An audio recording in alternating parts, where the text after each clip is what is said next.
Malagim na sinapit ng pamilya ni Colleen, viral.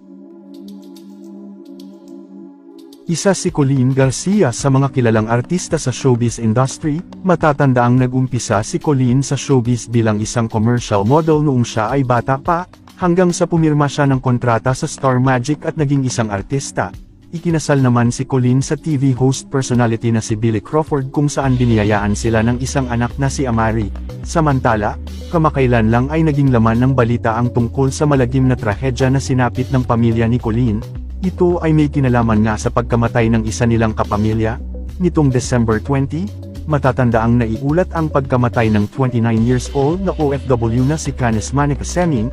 Natagpuan ang katawan ng dalaga sa tahanan ng kapatid sa isang eksklusibong subdivision sa Antipolo City.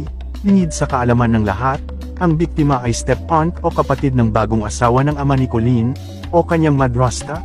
Umuwi lang umano ang biktima para sa pagdiriwang ng Pasko, ngunit sa hindi inaasahang pangyayari, natagpuang wala ng buhay ang katawan ng biktima sa tahanan ng kanyang kapatid at ama ni Colleen. Samantala, matapos ang investigasyon, nahuli na ng mga awtoridad ang suspect sa krimen na si Art Tondo nitong bisperas ng Pasko December 24. Ayon sa ulat, ang suspect ay isang construction worker na nagtatrabaho sa ama ni Colleen. Base rin sa naging salaysay ng suspect, di umano'y nagkasagutan sila ng biktima.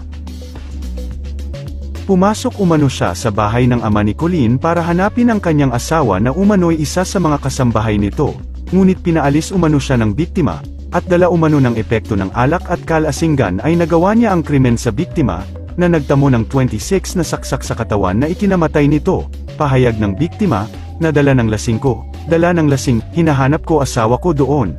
Wala, bago pa dumating yung biktima nandoon na po ako sa loob ng bahay kasi bukas po yung side po nila sa kabilang daanan.